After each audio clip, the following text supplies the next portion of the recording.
Good morning. সকাল সকাল দিদির বাড়ি থেকে ভিডিওটাকে স্টার্ট করলাম। সকালে উঠে ফ্রেশ ট্রেশ হয়ে গেছি। কালকে জানো তো আগের দিন আমরা রাত 2টো পর্যন্ত গল্প করেছি আমি, মা আর দিদি মিলে।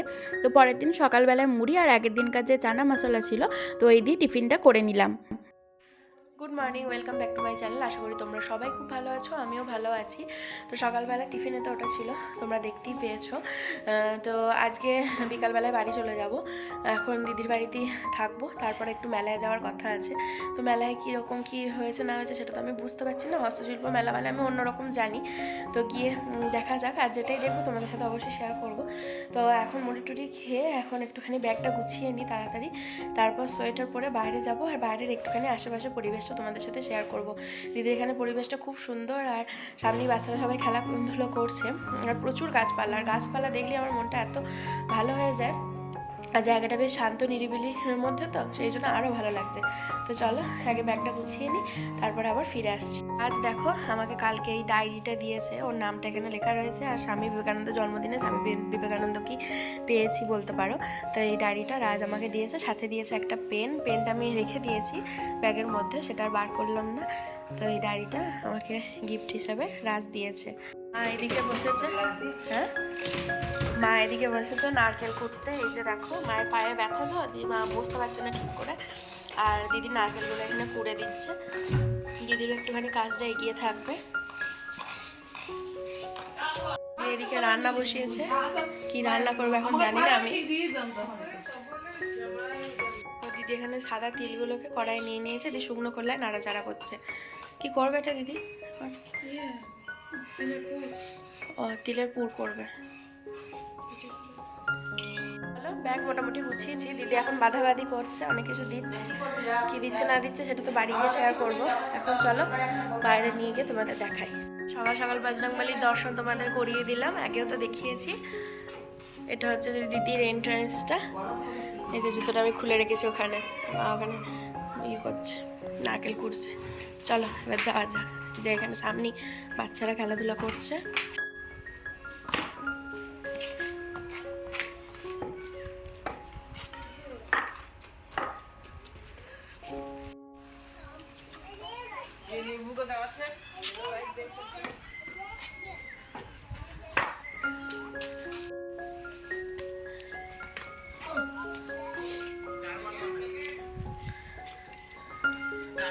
এই যে দেখো কত সুন্দর রোদ উঠেছে, আর এটা হচ্ছে যে এই যে দেখো ক্ষেত্রপাল, আমাদের শাসনতলা তো ক্ষেত্রপাল তলা, আর দিদিদের একেবারে বাড়ির কাছেই মানে বাউন্ডারির মধ্যেই হচ্ছে যে বাবা ক্ষেত্রপাল রয়েছে, আর এখানে রয়েছে তুলসী মঞ্চ।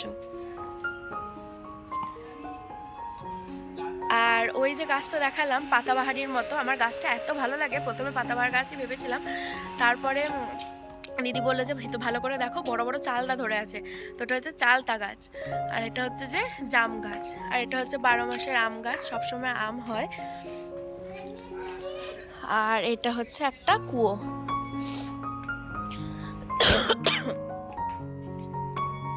এই যে দেখো দিকেও সব অনেকজন ভাড়া থাকে। এটা তো দিদির ঘরটা, দিদির রান্নাঘর। ওই ঘরগুলোতেও সব ভাড়া থাকে অনেকজন। আর ওই দিকটা দিয়ে হচ্ছে যে মেন গেটটা যাওয়া যায়, ওই যে ওই রাস্তাটা দিয়ে, ওই দিকে ডান দিকে যেতে হয়। রাজা একবার ব্যাগটা দেখি, খেগো ব্যাগটা। দিদির বাড়ির পিছনটা তোমাদের সাথে শেয়ার করব, ছাদ থেকে তো দেখিয়েছিলাম কিছুটা। তো এই যে দেখো নিম গাছ, ওইটা একটা কি, ওইটা কি গাছ গো মা? ওলকপি বাঁধাকপি। এখানে হাঁস চড়তো, দেখেছিলাম একবার, দিদি ভিডিও কলে দেখিয়েছিল।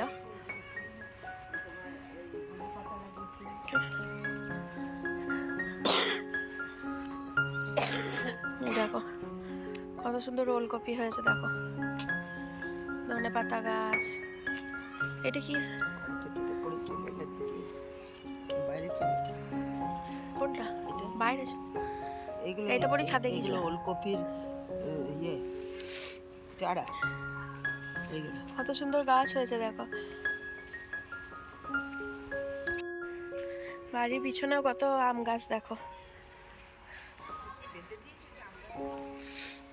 এই দেখো কি সুন্দর নয় ফুলটা। এখন দেখি সজনে গাছে তো ফুল ধরতে শুরু করে দিয়েছে, সাদা সাদা সজনের ফুল। ওই যে রাজ আর মা ওখানে দাঁড়িয়ে আছে, আমার সাথে সাথে রাজও চলে এসেছে। তারপর আমি আর মা একটুখানি রোদে বসেছিলাম। তো এখানকার দিদির ঘরের কাছে রোদটা বেশ ভালো লাগছিল, হালকা হালকা রোদ আসছিল। তো আমি আর মা এখানে বসেছিলাম, মা তো ঘুম চলে এসেছে বসে বসে। আর এটা হচ্ছে যে কামরাঙা গাছ, এত কামরাঙা ধরেছে মানে তোমাদেরকে আমি বলে বোঝাতে পারবো না। গাছের নিচেতে পর্যন্ত প্রচুর কামরাঙা ধরে রয়েছে, আমি তো মানে দেখে অবাক। তো দিদি কয়েকটা পাকা দেখে কামরাঙা তুললো এখানে। তো বাড়ির যে জেঠু আছে সেই জেঠুর সাথে দিদিদের খুব ভালোই সম্পর্ক। কামরাঙা পাচ্ছিল, প্রচুর কামরাঙা হয়েছে, গাছটা ভর্তি। এটা পুরো নিচে হয়েছিল জানো তো, এই পুরো থকা অনেক হয়েছে, নিচে থেকে কয়েকটা দিদি এই কটাই নিল। আর এগুলো গাছ থেকেই পারলো, গাছের নিচেতে হয়েছিল এগুলো। এত সুন্দর দেখো। দিদি নারকেলের পুরটাও রেডি হয়ে গেছে, আর এদিকে ভাত বসিয়েছে। তো ওই জেঠু না দেখো প্রচুর জিনিস এখানে লাগায়, মানে প্রচুর গাছপালা তো রয়েছে, বুঝতে পারছো গাছপালার শখ রয়েছে।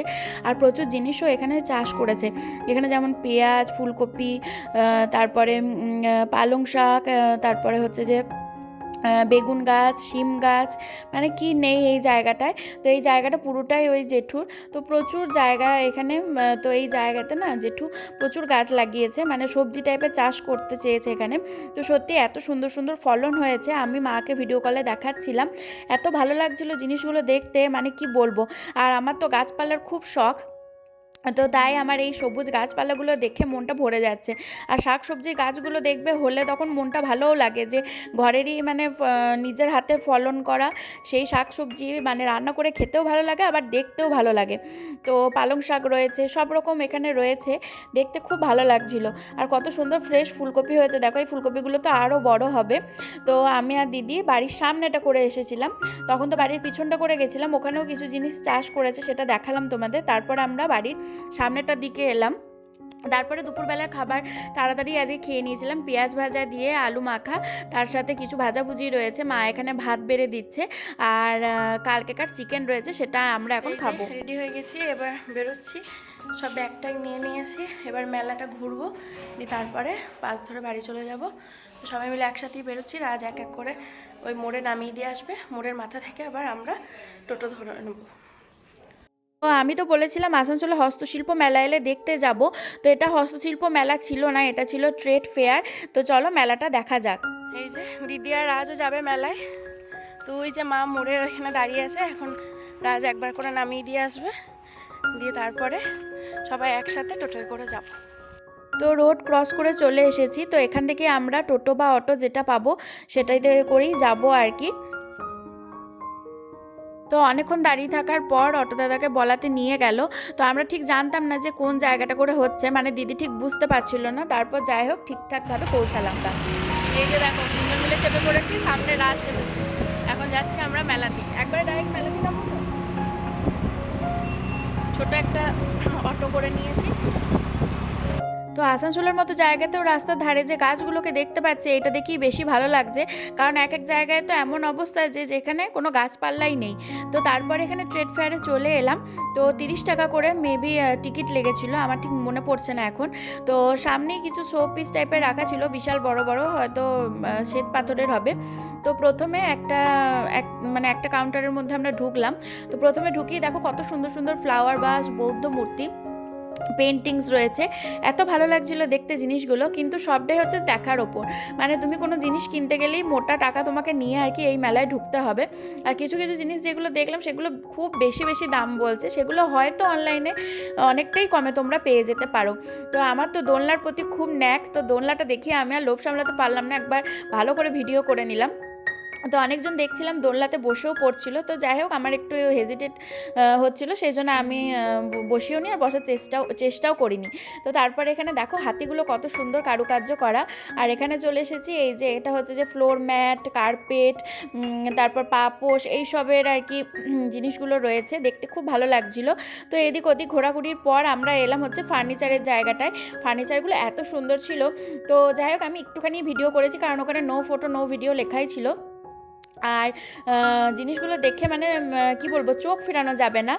আর এক একটা হচ্ছে যে 40,000, 50,000, 1 লক্ষ, 2 লক্ষ এরকম করে দাম। তো এখানে যাই জিনিস দেখবে তোমার সেটাই নিতে মন হবে, কিন্তু নিতে গিয়ে তুমি বুঝতে পারবে যে এত দাম, মানে তখন আর নেওয়ার ইচ্ছাটাই চলে যাবে।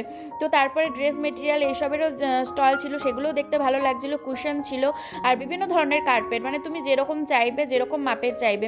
তারপরে এখানে আমরা পেন্টিংস দেখছিলাম। তো যাই হোক, মায়ের 7টা ঘোড়া না 5টা ঘোড়ার নেওয়ার খুব ইচ্ছা ছিল। তো পেন্টিংসগুলোরও বেশি বেশি দাম বলছিল, আর ফটো ফ্রেমটা অ্যাজ ইউজুয়াল ছিল, কিন্তু তাও বেশি দাম বলছিল।